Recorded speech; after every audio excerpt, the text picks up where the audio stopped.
Hola, bienvenidos a todos. El día de hoy vamos a hablar acerca de la historia de Honduras en el siglo XX y a inicios del siglo XXI.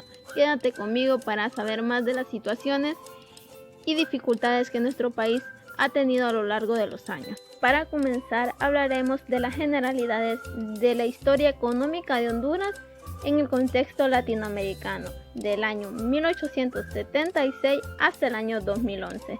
Para comenzar, la historia social y política nos dice que Latinoamérica está íntimamente relacionada con la implementación de tres modelos históricos de desarrollo, es decir, que el poder político se ha sustentado en determinadas estrategias de desarrollo económico que desde las reformas liberales se han venido dando o bien se han venido experimentando. Dentro de las tres estrategias o bien los modelos económicos tenemos los siguientes: el liberal, que se da en el año de 1870 hasta el año de 1929, y tenemos el de industrialización sustantiva, que sucede del año 1929 hasta el año 1982, y por último tenemos la estrategia o bien el modelo neoliberal, que se da de 1982 hasta la actualidad. A estos modelos de desarrollo les han correspondido respectivamente tres tipos, o les han llamado bien tres tipos de modelos políticos, los cuales son el caudillista, ya hablamos del liberal, el reformista y populista, que es cívico-militar, y por último tenemos el democrático actual a partir de la década de 1980. Dentro de las generalidades del modelo liberal nos dice que este modelo existe un sector exportador, bien sea del sector agrícola o el sector minero, que domina la economía. Cabe mencionar que dominaba la economía tanto de capital local como el capital extranjero. El papel que jugaba el Estado en este modelo liberal es básicamente garantizar el orden y la disponibilidad de mano de obra. También es importante destacar que el objetivo fundamental de los reformadores liberales en Latinoamérica fue generar los recursos necesarios para el desarrollo capitalista dentro de los países. Cuando hablamos de las generalidades del modelo de industrialización sustantiva, nos dice que este modelo se implementó originalmente en América Latina por la dificultad de seguir importando productos manufacturados de los países desarrollados y la caída de los precios de sus principales productos de exportación. Cabe mencionar que dentro de este modelo, las principales industrias que se desarrollaron o bien se destacaron fueron la textil, la confección y el calzado, y el sector mecánico, entre otros. Por último, tenemos lo que son las generalidades del modelo neoliberal. Este modelo nos dice que el mayor representante, o bien el representante más significativo del neoliberalismo, fue Friedrich Hayek, un economista austriaco que en 1947 escribió sus planteamientos esenciales en su obra Camino a la certidumbre.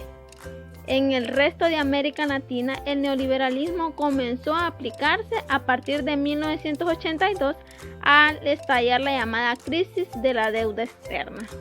Uno de los puntos más importantes acerca de la historia social y política de Honduras es el legado de la reforma liberal que se dio en el año de 1876 hasta el año de 1949.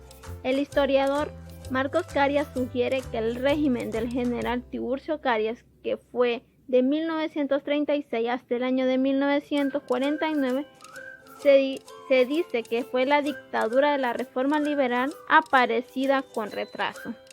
Tiburcio Carías es considerado el último caudillo de la reforma liberal. Cabe mencionar que este señor, durante su gobierno, impuso la paz a un alto costo social que significó el establecimiento de una dictadura que le negó el derecho al pueblo hondureño a elegir sus gobernantes desde el año de 1936, teniendo él o bien el poder del Estado durante 16 años.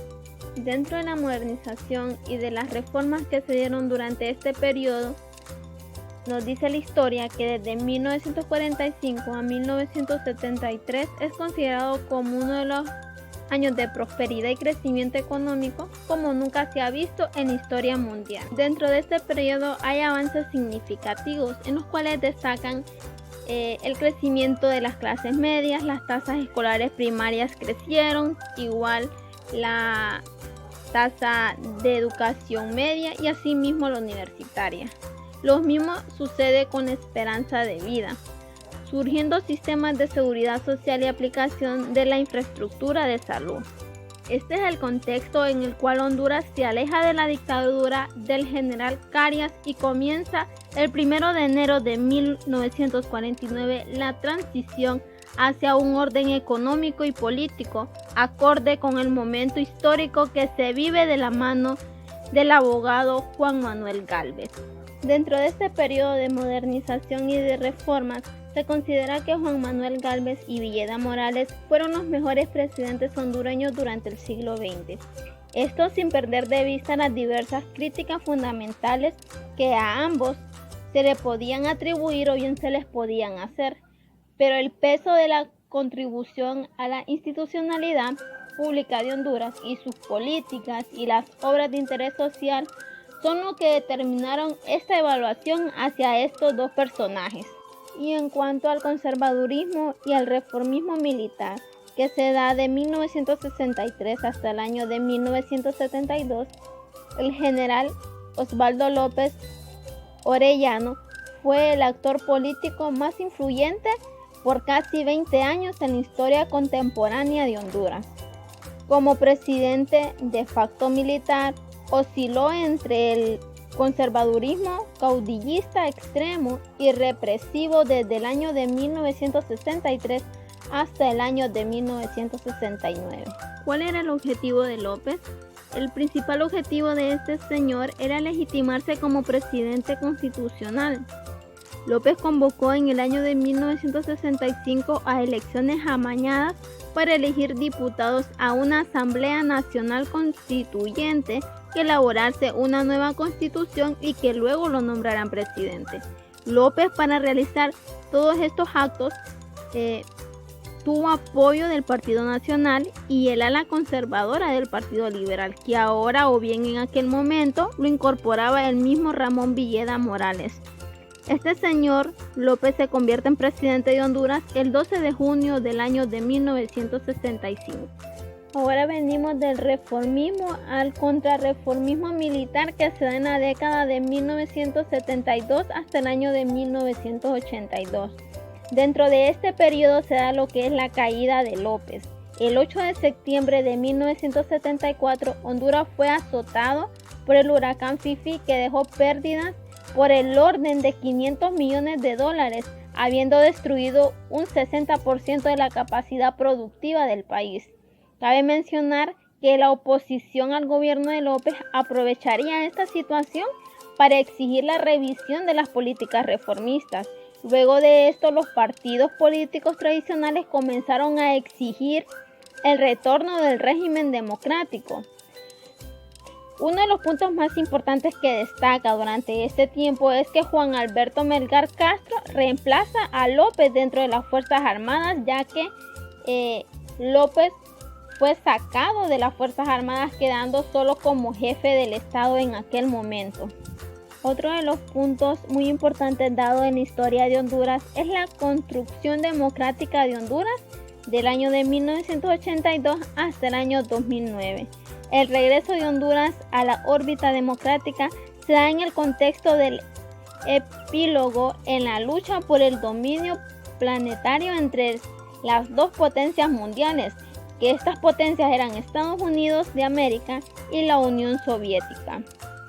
La disputa entre ambas potencias fue conocida como la Guerra Fría desde el año de 1945. El fin de la Guerra Fría entre Estados Unidos y la Unión Soviética en 1989 y por ende el debilitamiento de la lucha armada en Centroamérica permitió la implementación de procesos y negociación y asimismo la pacificación que llevaría a una mayor democracia, libertad política y subordinación paulatina del poder militar al poder civil en la década de 1990.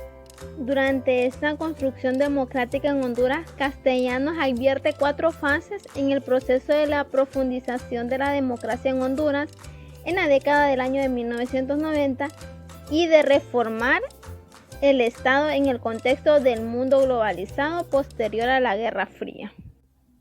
La primera fase de Castellanos se da durante el gobierno del nacionalista Rafael Callejas de 1990 a 1994, que fue el mandato o bien el presidente de Honduras.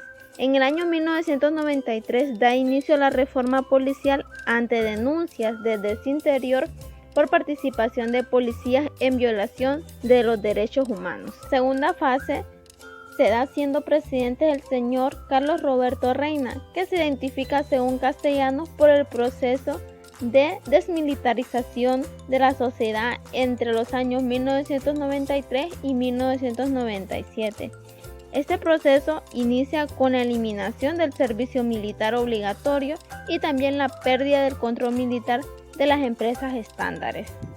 Y en la tercera fase tenemos que comienza en el año 1998 con la aprobación de la Ley Orgánica de la Policía y creación de la Secretaría de Seguridad bajo el mando civil. Y en cuanto a la cuarta fase, esta se origina con Tino Castellanos en los acuerdos políticos suscritos por los presidentes de los 5 partidos políticos en el año 2001.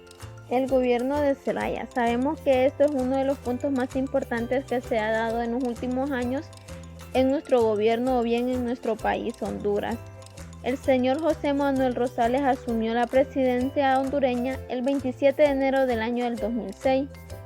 Zelaya insiste en que su gobierno es el que mayor crecimiento económico y reducción de la pobreza ha experimentado en los últimos 20 años el país de Honduras. No cabe duda que para noviembre del año 2008 las relaciones de Zelaya con la empresa privada y también con los principales medios de comunicación y asimismo el poder legislativo que presidía el señor Roberto Micheletti atravesaban su peor momento. Luego de todas las situaciones que se pudieron vivir en estos años, el presidente Manuel Zelaya ya tenía controversia con la empresa privada en cuanto al aumento de salarios que se estaba ejerciendo para así sostener o sustentar lo que era la canasta básica en aquel momento, que daba un porcentaje mayor a 5,000 lempiras, con el cual se esperaba disminuir la pobreza y asimismo ser más justos en cuanto al pago de los colaboradores de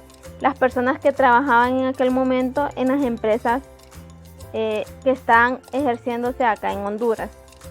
Luego de tanta controversia y la que hizo o con la que aseguran que se da el golpe de estado es cuando se dan cuenta de la cuarta urna que el señor Manuel Zelaya Rosales quería ejercer en aquel año para poder tener la oportunidad de ser reelegido como presidente de la República Nacional. Debido a todos estos incidentes que se venían dando y que dichos funcionarios, al igual que las Fuerzas Armadas, destacaban que estaban violando las leyes y bien el derecho de reelección de los hondureños en cuanto a su gobierno, proceden a darle el golpe de estado el día 28 de junio del 2009 al señor Manuel Zelaya Rosales, el cual también procedieron a expatriarlo al país de Costa Rica. Luego del golpe de estado que se llevó a cabo contra el señor Manuel Zelaya, el señor Porfirio Lobo Sosa asume la presidencia de Honduras en medio de una sociedad polarizada en donde una significativa porción de la población se abstuvo de votar al no considerar legítimas las elecciones del 2009 por ocurrir en el marco de la considerada o bien que se dio el golpe de estado y su régimen mismo como continuación del golpe de estado. Sabemos que este golpe de estado se da en un momento muy crucial dentro de la sociedad en aquel momento, ya que Honduras estaba pasando una crisis económica, social y política en todos los aspectos, y los entes internacionales no estaban de acuerdo con lo que era el golpe de estado que se le estaba dando o que ya se nombraba que se le iba a dar al señor Manuel Zelaya Rosales. Muchos entes internacionales no estuvieron de acuerdo. Sin embargo, dentro de Honduras, las Fuerzas Armadas y altos comisionados decidieron dar el golpe de estado, ya que según ellos se estaba dando lo que era la violación a los derechos humanos dentro de la Constitución de nuestro país. Finalmente, sabemos que Honduras ha venido transcurriendo por décadas en injusticia, en actos ilícitos que estas mismas personas, altos funcionarios, efectúan dentro del país. No es noticia nueva que Honduras haya pasado y siga pasando por actos ilícitos y por actos injustos donde la justicia no prevalece en cualquier situación que se pueda dar en dicho país. Esto ha sido todo. Muchas gracias por su tiempo.